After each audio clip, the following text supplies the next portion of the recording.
Assalomu alaykum aziz tomoshabinlar. Bugun men pensiya olayotgan, lekin mehnat daftarchasida SSR davrida, ya'ni Sovet Ittifoqi davrida ishlagan yillar bor bo'lgan insonlar uchun juda muhim mavzuni tushuntirib beraman. Bu ma'lumot ayniqsa 1970 yillarda ishlagan kolxozda, zavodda, maktabda, shifoxonada, qurilishda, harbiy qismda, davlat korxonasida yoki boshqa tashkilotlarda mehnat qilgan pensionerlarga bevosita tegishli. Nega bu mavzu muhim? Chunki ko'p pensionerlar o'z pensiyasi to'g'ri hisoblanganmi yoki yo'qmi? Eski ish staji to'liq inobatga olinganmi yoki ayrim yillar tushib qolganmi? Buni bilmaydi. Ba'zi hollarda bir necha yil staj hisobga olinmagan bo'lsa, pensiya miqdori kamroq chiqishi mumkin. Eng og'riqli tomoni shundaki, odam o'ttiz bir ko'rkim yil mehnat qilgan. Lekin hujjatda bitta yozuv noto'g'ri bo'lgani yoki arxiv ma'lumoti topilmagani uchun o'sha mehnat yillari pensiyaga ta'sir qilmay qolishi mumkin. Shuning uchun bugungi videoni oxirigacha ko'ring.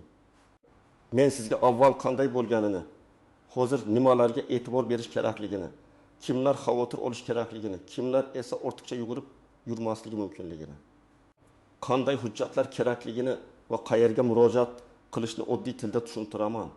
Kanalga hoziroq obuna bo'ling, videoga like bosing. Chunki bunday ma'lumotlar har bir oilada kamida bitta pensionerga albatta kerak bo'ladi. Men avvalo masalaning ildizini tushuntirib beraman. SSR davrida ishlagan ko'p fuqarolarning ish staji asosan mehnat daftarchasi orqali tasdiqlangan. O'sha paytlarda barcha ma'lumotlar elektron bazada saqlanmagan. Bugungidek kompyuter tizimi, yagona elektron reyestr, avtomatik ma'lumot almashinuvi bo'lmagan. Ishga kirganingiz, ishdan bo'shaganingiz, lavozimingiz, korxona nomi, buyruq raqami sana. Imzo va muhr mehnat daftarchasiga qo'lda yozilgan. Lekin yillar o'tishi bilan ko'p muammolar paydo bo'lgan. Ayrim korxonalar yopilib ketgan, ayrim kolxoz va sovxozlar qayta tashkil etilgan. Zavodlar nomi o'zgargan. Arxivlar boshqa joyga ko'chgan. Ayrim hujjatlar yo'qolgan yoki yaroqsiz holga kelgan. Ba'zi mehnat daftarchalarida muhr xira yozuv o'qilmaydi, sana noto'g'ri yozilgan. Tashkilot nomi to'liq ko'rsatilmagan yoki ishga qabul qilingan buyruq raqami bilan ishdan bo'shash yozuvimiz kelmaydi. Avval ko'p hollarda pensiya tayinlashda mehnat daftarchasidagi yozuvlarga tayangan holda qaror qabul qilingan. Agar yozuv aniq muhr bor, sana bor, lavozim ko'rsatilgan bo'lsa, u davr ish stajiga kiritilgan. Lekin muammoli yozuvlar bo'lsa, pensiya jamg'armasi yoki tegishli organlar arxiv ma'lumotlarini so'ragan. Arxivdan ma'lumot topilmasa, fuqaro o'zi isbotlashga majbur bo'lgan. Hozir esa vaziyat asta-sekin o'zgarmoqda. Raqamlashtirish kuchaydi. Eski hujjatlar qayta tekshirilmoqda. Pensiya ishlaridagi ma'lumotlar elektron tizimlarga o'tkazilmoqda.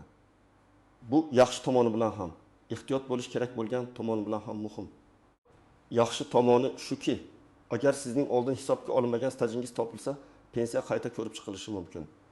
Ehtiyot bo'lish kerak bo'lgan tomoni esa shuki, agar eski yozuvlarda nomuvofiqlik aniqlansa, qo'shimcha hujjat so'ralishi mumkin. Mana shu joyda ko'p pensionerlar uchun kutilmagan holat yuzaga keladi. Kimdir yillar davomida pensiya olib keladi. Keyin bir kuni eski ish staji bo'yicha aniqlik kiritish kerakligi aytiladi. Kimdirdan arxiv ma'lumotnomasi so'raladi. Kimdir esa aksincha oldin kiritilmagan 3 yil, 5 yil yoki 7 yil staji tasdiqlanib, pensiyasi biroz oshishi mumkinligini bilib qoladi. Shuning uchun bu mavzuni shunchaki yangilik sifatida emas, balki o'z huquqingizni himoya qilish masalasi sifatida ko'rish kerak. Men birinchi navbatda shuni aytaman. SSR davrida ishlagan staj avtomatik ravishda yo'q bo'lib ketmaydi.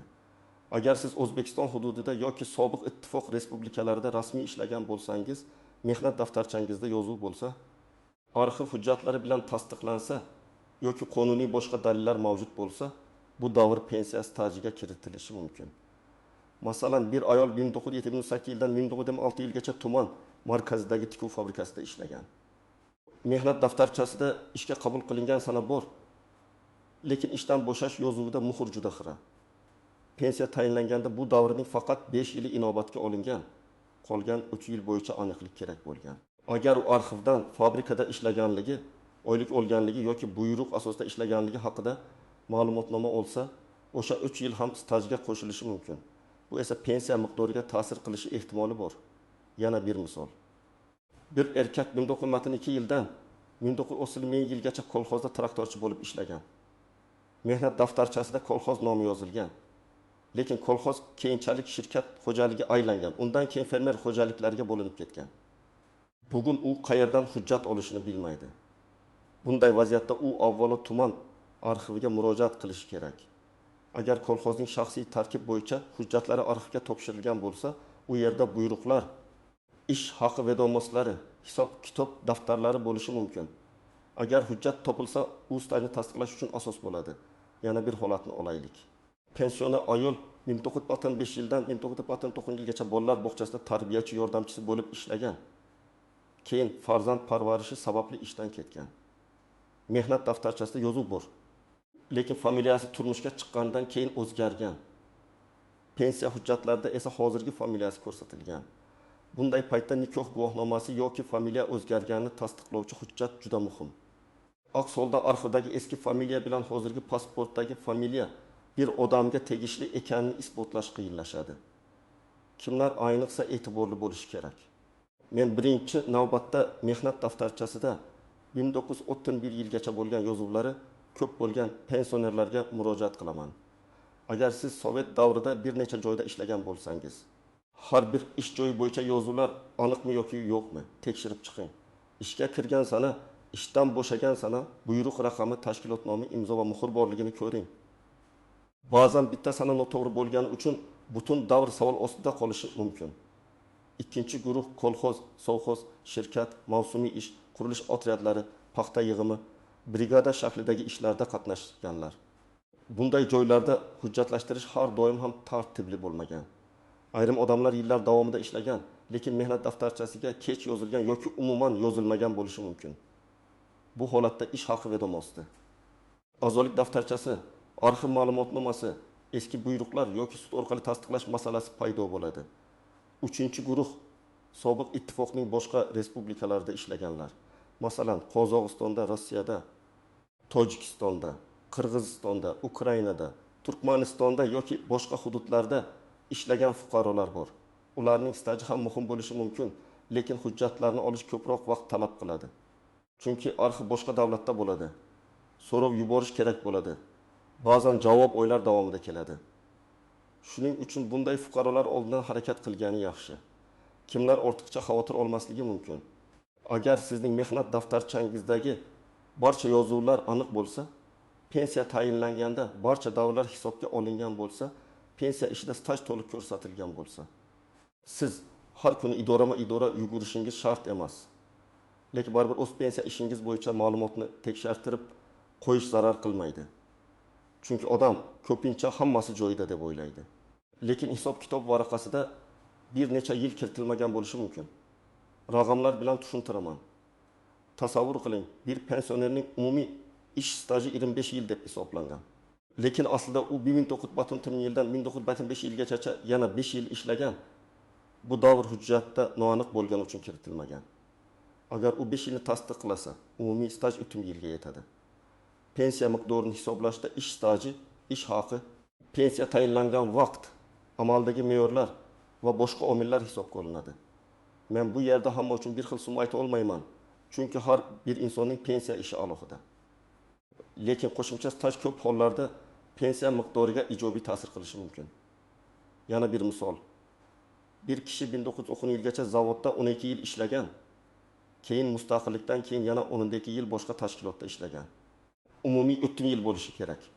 Lekin zavod yopilgan, arxiv hujjati topilmagan, mehnat daftarchasida muhr yo'q. Natijada 12 yilning faqat tekis yili tan olingan.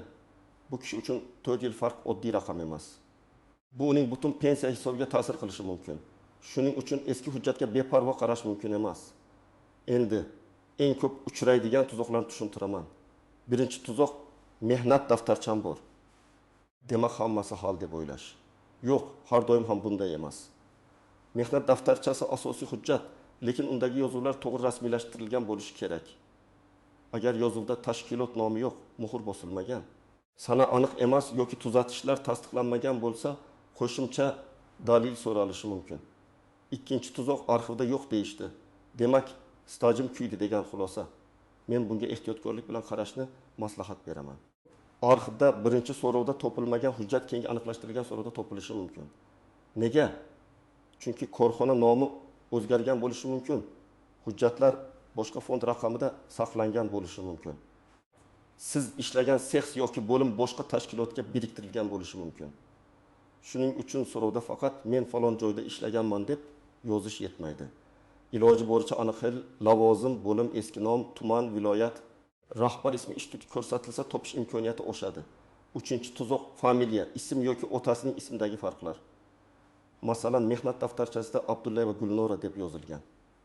Pasportda Abdullayeva Gulnora yoki Gulnora Abdullayevna deb turishi mumkin. Ba'zan rus tilidagi yozuvlar latin yozuviga o'tganda farq qiladi. Bu mayda ko'rinadi, lekin hujjat tekshiruvchisi uchun muhim. Agar arxiv ma'lumotida ism bir oz boshqacha yozilgan bo'lsa, bu bir odam ekanini tasdiqlashga to'g'ri keladi. 4-tuzoq harbiy xizmat o'qish, dekret ta'tili va boshqa davrlarning qanday hisoblanishini tushunmaslik. Ayrim davrlar qonunchilikdagi shartlarga qarab stajga kiritilishi mumkin, ayrimlari esa alohida tartibda ko'riladi. Masalan, harbiy xizmat davri bo'yicha harbiy bilet, buyruq yoki tegishli ma'lumotnoma kerak bo'lishi mumkin. Farzand parvarishi davri bo'yicha esa o'sha vaqtdagi mehnat munosabatlari, tug'ilganlik guvohnomasi va qonuniy me'yorlar ahamiyatga ega bo'ladi. Shuning uchun men uyda bola boqqanman, avtomatik qo'shiladi yoki men armiyada bo'lganman, hammasi kiritilgan deb taxmin qilish emas. Hujjat bilan tekshirish kerak. 5-tuzoq boshqa davlat arxivlaridan hujjat olishda sabrsizlik. Sobiq ittifoq respublikalaridan ma'lumot olish ko'pincha vaqt oladi. Ayrim joylarda arxiv javobi kechikadi. Ayrim joylarda qo'shimcha to'lov, tarjima yoki notarial tasdiq talab qilinishi mumkin.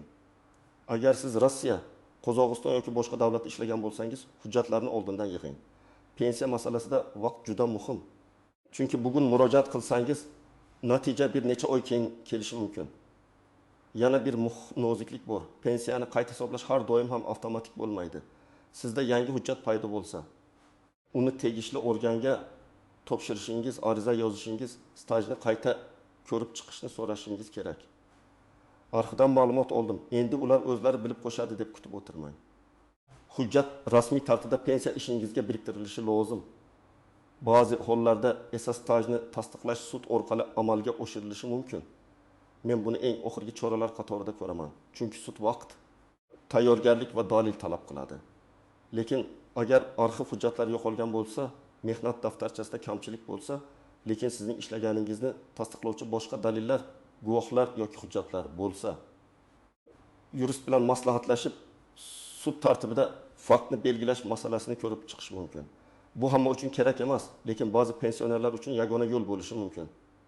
Endi eng muhim qismga o'tamiz. Siz nima qilishingiz kerak? Men buni oddiy qadamlar bilan tushuntiraman. Birinchi qadam, uyda bor hujjatlarni yig'ing. Mehnat daftarchasi, eski ma'lumotnomalar, harbiy bilet, diplom, nikoh guvohnomasi.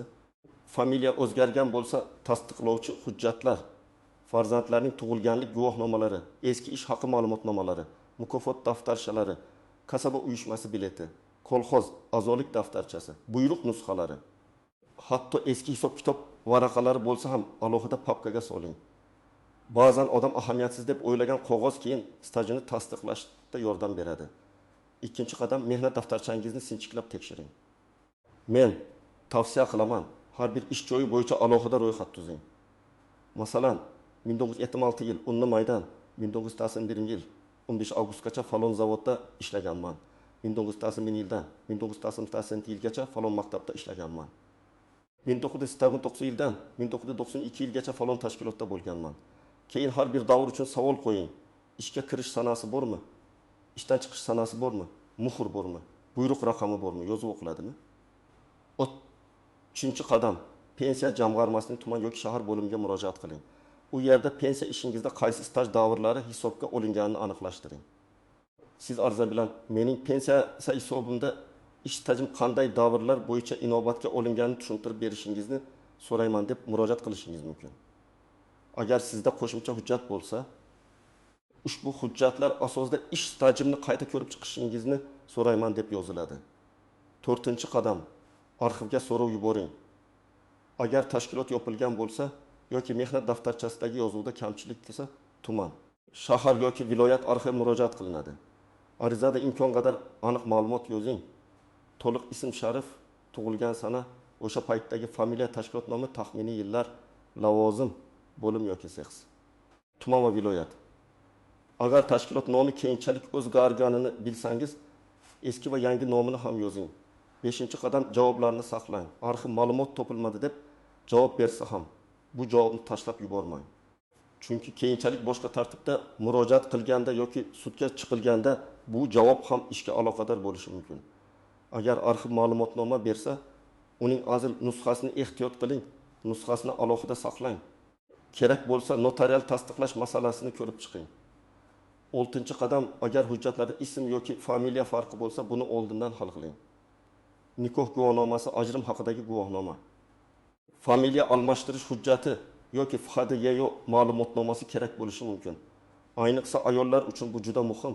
Chunki Sovet davrida ishlagan paytdagi familiya bilan hozirgi pasportdagi familiya ko'pincha farq qiladi. 7-qadam, shoshilib hech qanday hujjatni topshirib, asl nusxasini yo'qotib qo'ymang. Men har doim shuni maslahat beraman. Asl hujjatni ko'rsatish kerak bo'lsa, ko'rsating. Lekin topshiriladigan nusxa qaysi hujjat ekanini aniqlang.